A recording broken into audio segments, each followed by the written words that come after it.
so much today, and I'm also sensing the room's getting a little wilder, which I love too. I'm a dance educator, and I teach children and adults to explore the possibilities of movement and to invent their own movement vocabulary. And that unique way of expressing their ideas validates a natural state of being. That authentic place is very powerful. The subtleties and complexities in moving our bodies moves us towards clarity. Moving actually was our very first way of communicating. We moved to express our emotions and to assert our ideas. But oddly enough, we don't trust our bodies anymore, or not so much, not as much as we did as babies. We're inhibited. I myself, as a dance educator, ignore my body when I get busy, and I still devalue my body. But here's the great thing about women. We like to go inward. And so if you are listening to your body, you have more access to who you are. Now, we're all movers in the room. I know you're not all professional dancers, but we're all movers in the room. And your spines can focus, and your energy's interactive and collaborative, and your posture and your stance is dynamic. It can take you from nurturing to inspiring, and from listening to speaking. So I want to see if I can invite you today to create your own movement language. Are you willing to take a risk? Okay. So let's just move our spines, whatever you're feeling right now. It could be discomfort, right? What's the pathway of your spine? What is the focus that you can take? How might you move your fingers and your arms? Yeah, it's your language, and that's what's your language. It's not steps, it's not skills, it's just you. What's an action that you can do with your body? When I was growing up, I was moving all the time. I was horseback riding and swimming and biking and playing in the woods beside my house and tap dancing. So my physical self was really my identity, and my speaking voice was dormant. It was really difficult to access. And because I couldn't articulate my emotions and my thoughts and ideas with my voice, I didn't think I was intelligent. My dance was a creative outlet for me, but tap dancing and those steps really didn't help me get to personal emotions, deeper things for me. When I went to college, I studied modern dance. And modern dance is a contemporary form that's really about the world around us. And in that form of dance, which is more about the individual, you study movement improvisation. And so the world outside of you and the world within you is relating in the moment.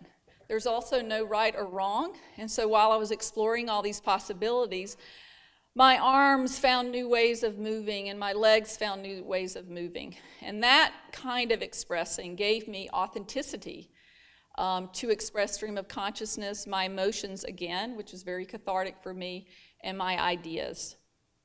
I began making dances. And I was making contemporary language for those dances. And I create the language with the bodies that are creating with me. And at that time, and still today really, it was women's bodies. I'm a movement storyteller, and so my dances are very personal to me. They're about being a woman. They're about loss and oppression, about social and environmental issues, and about the act of taking a risk.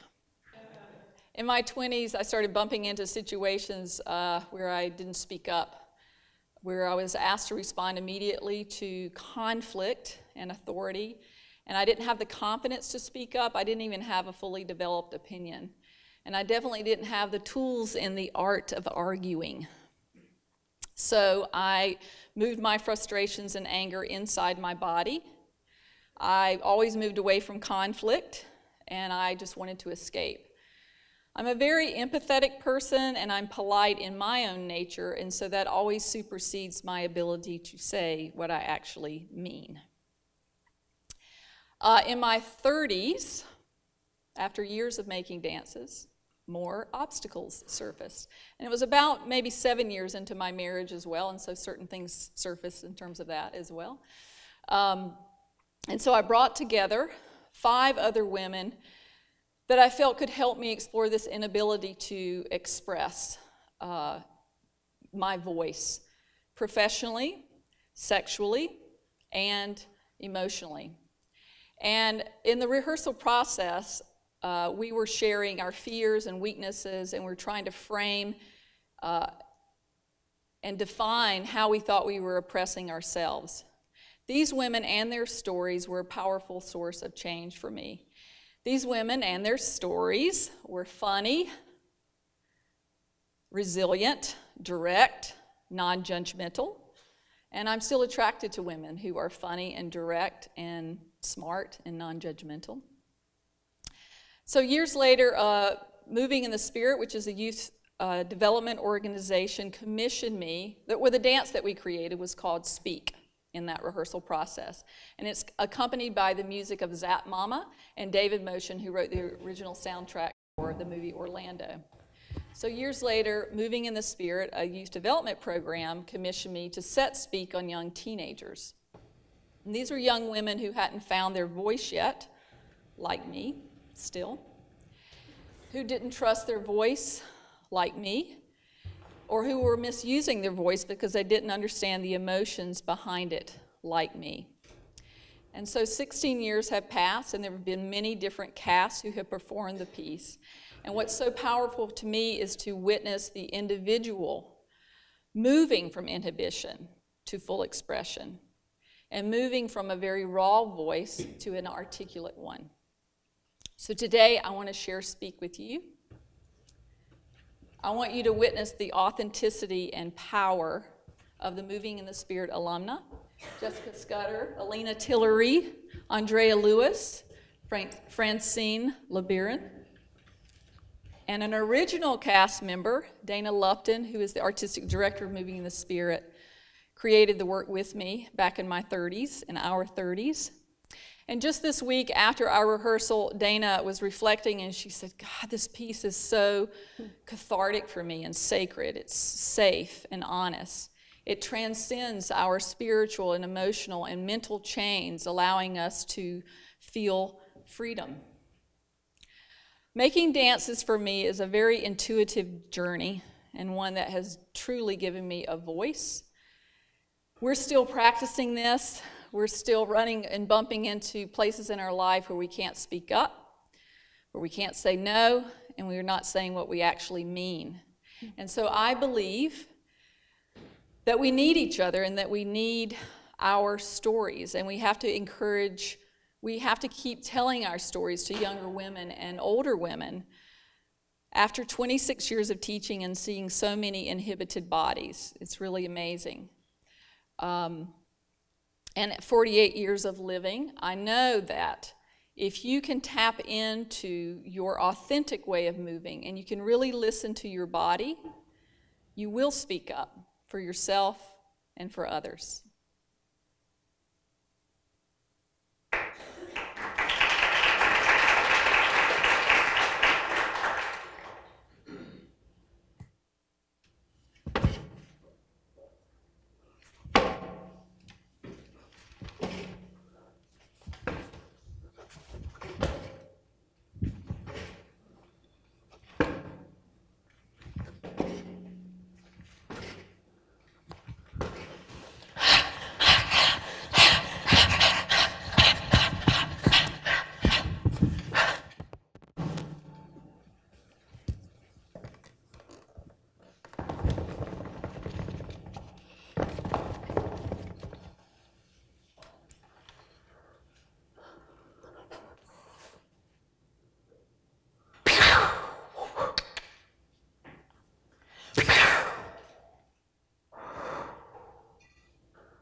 I'm okay. No, I'm totally fine. Nothing's wrong. I didn't raise my voice. I didn't yell. No, I didn't yell because if I were yelling, this would be.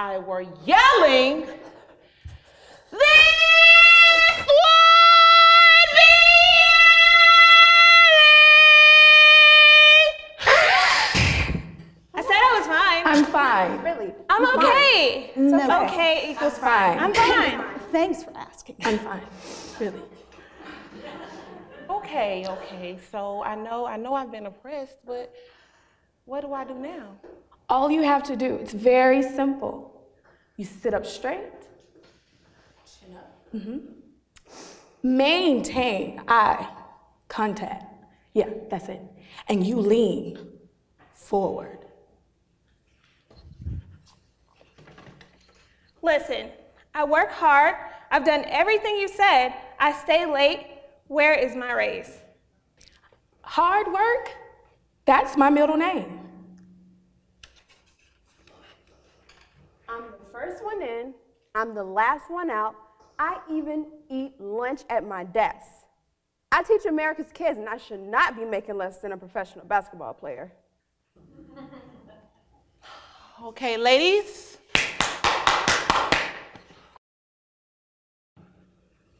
Practice saying no. No.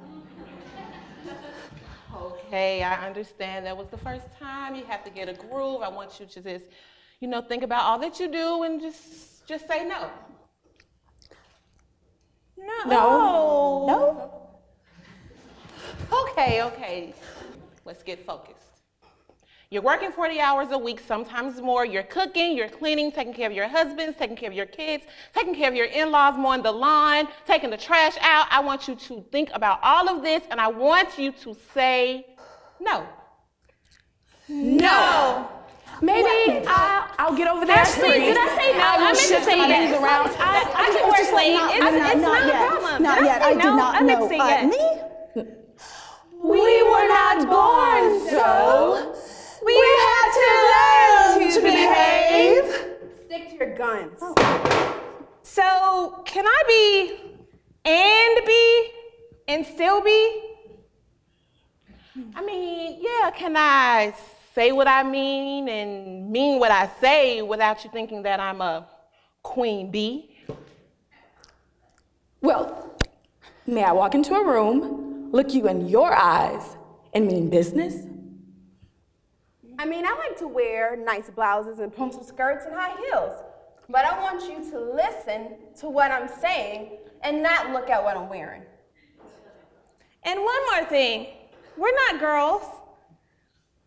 We're not dolls. We're certainly not chicks. We're women.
Back.